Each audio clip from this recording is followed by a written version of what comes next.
Hello दोस्तों, नमस्कार। आप सभी का स्वागत करता हूं अपने यूट्यूब चैनल पे। और आज हम बात करते हैं पर्यायवाची के नए वीडियो।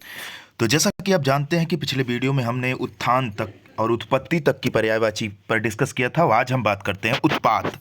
उत्पात उत्पात की पर्यायवाची पर हम बात करेंगे और उस पर डिस्कस करेंगे। तो चलिए स्टार्ट करते हैं।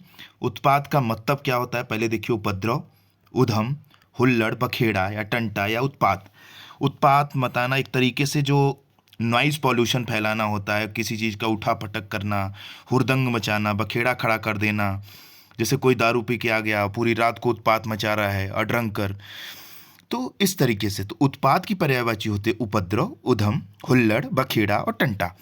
उसके बाद अगली पर्यायवाची की बात करते हैं उत्सव। उत्सव का आप जानते ही हैं कि किसी अकेजन पे जब जैसे कि रामनवमी हुई या दशहरा हुआ, दिवाली हुई, मुहर्रम हुआ। मुहर्रम तो नहीं कह सकते, ईद हुई आपकी, और गुरु ग्रंथ साहिब का पर्व हुआ। दिन पर जो उत्सव मनाए जाते हैं तो उसी को हम उत्सव बोलते हैं। कि काफ़ी ज़्यादा जिल एंजॉय, खुशी का माहौल होता है, एक त्यौहार की होती है। चाहे वो विश्व कप का उत्सव हो, चाहे वो किसी खेल का हो, चाहे वो किसी समाज की जिम्मेदारियों का हो, या कोई मंदिर पर कीर्तन रामायण एक्सेट्रा कुछ भी हो सकता है, वो उत्सव हो गया। तो उत्सव की जो पर्यायवाची होते समारोह, पर्व, जलसा, त्योहार या मंगल कार्य। देख ही रहे हैं आप। अगली पर्यायवाची की बात करते हैं उत्साह। उत्साह मतलब आप जानते ही हैं कि काफ़ी ज़्यादा आप अंदर से मोटिवेटेड हों। उत्साह की पर्यायवाची उमंग, हौसला, जोश, साहस और उबाल। अब उथल पुथल की पर्यायवाची क्या होगी? उथल पुथल, हेर फेर करना, विप्लव करना, इंकलाब, रद्दो बदल या हेरा फेरी करना। हेरा फेरी मूवी तो आप देख ही रहे हैं, देख ही चुके होंगे। उदार। अब उदार की पर्यायवाची क्या होगी? तो उदार का पर्यायवाची होगा वदान्य, उदार चेता, महाशय, दरिया दिल या महामना। मतलब जिस अब माफ़ कर देना, काफ़ी शांत स्वभाव का रहना, किसी चीज़ को माफ़ कर देना, उदारता दिखाना। उसके बाद अगली पर्यायवाची, जैसे उदारता, उदार का भी बात ही हो रहा था। उदारता वद्यंता, दानशीलता, मुक्त हस्तता, औदार्य या दरिया दिली। उदास। अब उदास मतलब सैड की पर्यायवाची क्या होगी? उदास, उन्मन, अवसन, विषण, खिन्न, चिंताकुल। उसके बाद उदासीन के पर्यायवाची उदासीन, विरक्त, निस्प्रेह, वितराग, वीतराग, निर्लिप्त या अनासक्त। अगली पर्यायवाची देखेंगे उदाहरण की। तो उदाहरण का दृष्टांत, मिसाल, नजीर, नमूना। देखते ना कोई उदाहरण देना कि जैसे कि वो हीरोइन जैसी लगती है, तो एक तरीके से आप उपमा दे रहे हो, उदाहरण दे रहे हो। वो जैसे कहते हैं ना कि वो सचिन के जैसा खेलता है, तो एक तरीके से उदाहरण दे रहे हो, मिसाल दे रहे हो उसकी कि आज उसने सचिन की तरह खेला है। तो इस तरीके से उद्गम की बात करते हैं। तो उद्गम की पर्यायवाची होती है उद्भव या ओरिजिन, जिसको बोलते हैं उत्पत्ति, जन्म, स्रोत, पैदाइश। उद्देश्य की पर्याय मतलब जैसे होता है ना कि आपका पर्पज क्या है, उद्देश्य क्या है, आपका इंटेंशन क्या है, उद्देश्य क्या है। तो उद्देश्य क्या, एम क्या है, गोल क्या है? तो लक्ष्य, ध्येय, निमित्त, मकसद, प्रायोजन, हेतु।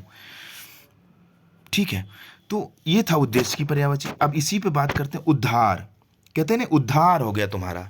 भैया तुमने अगर आईपीएस निकाल लिया तो तुम्हारा उद्धार हो जाएगा। तुमने ये एग्जाम क्रैक कर लिया, if you are crack this exam, तो दैट यू विल, मतलब आपका उद्धार हो जाए, मोक्ष मिल जाएगा, छुटकारा पा जाओगे उस चीज से। तो उद्धार का मुक्ति, निस्तार, छुटकारा, मोक्षण, अपमोचन। उद्यम का क्या होता है? इंटरप्रेन्योर जो होता है ना, उद्यम करना, किसी चीज को उद्यम करना, बढ़ावा देना। या किसी जैसे कि उद्यम का मतलब होता है जैसे उद्योग लगाना। अब उद्योग में कौन उद्यम करता है, लगाता है? तो वो उद्यमी लगाता है। तो उद्यम का पुरुषार्थ, परिश्रम, मेहनत, श्रम, अध्यवसाय। उद्यम उद्यम का देखो यहाँ पे है उद्यम, व्यवसाय, उद्योग, धंधा, यहाँ भी हो गया। उनिंदा, उनिंदा का क्या होगा? निद्रालु, तंद्रालु, निदासा, निद्रा प्रवण, ऊँघता हुआ। ठीक है। उसके बाद अगली पर्यायवाची होती है उन्नति की। उन्नति का मतलब जानते हो? प्रोग्रेस, उत्थान, प्रगति, तरक्की, विकास और बढ़ती। जैसे इंक्रीज बोल सकते हो, प्रोग्रेस बोल सकते हो, डेवलपमेंट बोल सकते हो आप। अब उपकार की पर्यायवाची क्या होगी? हित साधन, भलाई सॉरी, परोपकार, कल्याण, नेकी। जैसे कि कल्याण योजना नहीं चलती, डेवलपमेंट, तो यही हो गया। उपज। और उपज क्या क्या होता है? उपज, उपज का मतलब पैदावार, पैदावार मतलब पैदा करना, फसल उगाना, कृषि फल या इत्यादि से। उपजाऊ, उपजाऊ जो जमीन होती है जहाँ पे फसल उगते हैं उसको बोलते हैं उपजाऊ जमीन होती। तो उपजाऊ का उर्वर, उत्पाद और फलप्रद। उपद्रव के क्या होता है? उधम मचाना, जैसे जानते हैं कि उत्पात, उथल पुथल, टंटा बखेड़ा भी पहले ही पढ़ चुके हैं। उपद्रव करना, नाटी जैसे बोलते हैं ना कि नाटी आदमी है तो क्या करते हैं, नाटी जो शरारती लोग होते हैं उपद्रव करते हैं, जो रूढ़ होते हैं, असभ्य होते हैं। अब उपमा, अब उपमा जैसे होते हैं ना, उपमा किसी की मतलब कि एग्जाम्पल देना, तो तुलना करना कि जैसे तुम सचिन की तरह खेलते हो तो तुलना हो गया ना, समानता, समानता भी हो गया, मिलान भी हो गया, सादृश्य हो गया, उपमा हो गई। उपयुक्त, उपयुक्त मतलब परफेक्ट, या ये आपके लिए राइट है, ठीक है। तो उचित, मुनासिब, ठीक, वाजिब, वांछनीय आपके लिए उपयोगी है। जैसे उपयोगी, उपादेय, इष्टकर, कारामद, काम का, कार्यकर, ठीक है। ये हो गया आपका उपयोगी का। अब उपवास का क्या होता है? उपवास का मतलब ही आप जानते हैं, उपवास मतलब फास्ट। आप लोग बोलते हैं ना इंग्लिश में कि फास्ट हैं हम, व्रत हैं, तो ये होता है। तो उपवास का मतलब अनशन, व्रत, फाका, लंघन, निराहार। उपस्थिति, अब उपस्थित का क्या होगा? तो उपस्थित का होगा प्रेजेंट, जिसे कहते हैं ना प्रेजेंट हैं आप, यहाँ पे अवेलेबल हैं। जैसे कहते हैं कि you don't have sufficient balance, या in you don't have sufficient balance. लेकिन अगर इसका एंटोनिम बोला तो इनसफिशियंट, डोंट कर नहीं लगा, इनसफिशियंट मतलब अनुपस्थित, और उपस्थित मतलब सफिशियंट, अवेलेबल, प्रेजेंट। तो ये हो गया विद्यमान, प्रस्तुत, हाजिर, वर्तमान या मौजूद, ठीक है। उपहार, अब उपहार का क्या होता है? प्रेजेंट, गिफ्ट, जैसे भेंट, तोहफा, सौगात, डाली, ठीक है। उपाय, उपाय का क्या होता है? आइडिया, जिसको बोलते हैं idea, what is your idea. तो उपाय, युक्ति मतलब आपका क्या उद्देश्य है, आप क्या चाहते हैं।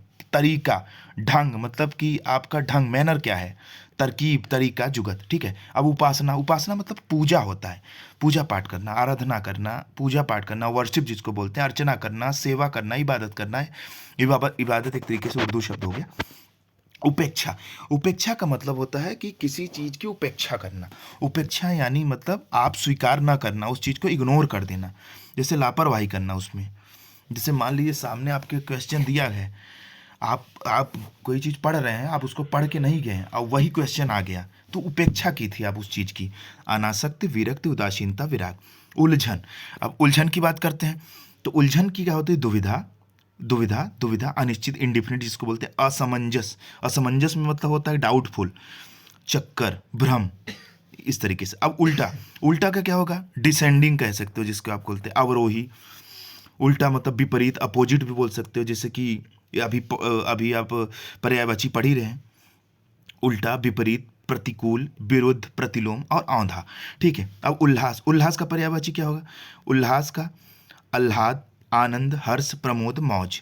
ऊंघ, ऊंघ की पर्यायवाची ऊंघ, तंद्रा, झपकी, झपकी मतलब अब गाड़ी चलाते रहते हैं, अचानक से आपको झपकी आ जाती है, मतलब नींद सी आ जाती है, हल्की सी नींद जो कि आए और तुरंत टूट जाए, उसी को बोलते हैं झपकी। तो ऊंघ, तंद्रा, ऊंघाई, अलसाई, अनिद्रा, जिसको बोलते हैं अंगड़ाई, अंगड़ाई यहाँ लेती हूँ मैं जब जोर जोर से, इस तरीके से, ठीक है। अगली बारी आती ऊंचा। अब ऊंचा का क्या होगा? देखिए ऊंचा की पर्याय, ऊंचा मतलब हाइट, उच्च, हाईएस्ट, उतुंग, बुलंद, ऊर्ध्व, ऊर्ध्व और ऊपर, ठीक है। अब उधम का उधम का उत्पात, उपद्रव, हुड़दड़, हंगामा, धमा चौकड़ी, यही सब चीज़, ठीक है। उधम का तो आप कई बार पढ़ चुके हो। अब ऊबड़ खाबड़, ऊबड़ खाबड़ मतलब होता है एक तरीके से जिग जैग रोड नहीं होती कि कहीं गड्ढा हो, कहीं सही हो, फिर कहीं गड्ढा हो, फिर कहीं सही हो, कहीं डांड हो, कहीं मेड़ हो, कहीं पानी भरा हो, तो इस तरीके से ऊबड़ खाबड़ जो जमीन होती है तो उसको बोलते हैं उच्चावच। उच्चावच मतलब रिलीफ। इसकी लिंक में जाके आप मेरे चैनल पे जाएंगे तो उच्चावच के लिए एक वीडियो भी बनी है। वैसे मैं आपको समझा देता हूँ कि रिलीफ क्या होती है। देखिए रिलीफ क्या होती है, रिलीफ उच्चावच देखिए भारत के हिसाब से देखोगे तो उच्चावच दूसरा होता है, लेकिन पूरे विश्व के हिसाब से उच्चावच देखेंगे तो जैसे प्राथमिक उच्चावच में क्या आ जाते हैं? मतलब कि महाद्वीप, महासागर। फिर द्वितीय उच्चावच में क्या हो जाते हैं? पर्वत, पठार, ये सब आ जाते हैं। तृतीय उच्चावच में मैदान, यही सब आ जाते हैं। तो ये उच्चावच, ये भूगोल, ये ज्योग्राफी का एक सब्जेक्ट है, ज्योग्राफी का एक टर्म है, उसमें आप जब देखेंगे तो उसमें आपको मिल जाएगा। उच्चावच यहाँ से यही समझिए, ऊबड़ खाबड़ तरीके से उच्चावच, बीहड़, ऊंचा नीचा, असम या अटपटा। जैसे कि आपकी ये जमीन ना होकर ये जमीन समतल हुई, लेकिन ये जमीन ऐसे ऐसे ऐसे ऐसे है, तो ये एक तरीके से ऊबड़ खाबड़ है, ठीक है। उसके बाद बात करते हैं हम उसके बाद बात करें, लास्ट देखेंगे, सेकेंड लास्ट, ऊष्मा। ऊष्मा की परिभाषा तपन, गर्मी, हाइटनेस जिसको बोलते हैं, उष्णता, ताप, ताव। ठीक है। अब लास्ट देखेंगे ऊसर। ऊसर का अनुर्वर, अनुपजाऊ, सहसीन। मतलब जो खेत अनुपजाऊ होता है, जिसमें मतलब कि बंजर जिसको बोला जाता है, कि the field who is not able to give the crops, या ऐसे इंग्लिश में बोल सकते हैं, ऐसे हिंदी में बोल सकते हैं, जो कि जिस जमीन, जो भूमि हमें मतलब कि फसल नहीं दे सकती है, तो उसको हम अनुपजाऊ बोल सकते हैं, या ऊसर बोल सकते हैं, ऊसर बोल सकते हैं, अनुर्वर बोल सकते हैं, अनुपजाऊ बोल सकते हैं, या सस्यहीन बोल सकते हैं। ठीक है। तो आज का सेशन यही खत्म होता है। अगर वीडियो पसंद आए तो लाइक, सब्सक्राइब, शेयर करते रहिएगा, और ऐसे ही बने रहिए हमारे चैनल से। तो नई नई वीडियो आपको नोट्स द्वारा मिलते रहेंगे। जय हिंद, जय भारत।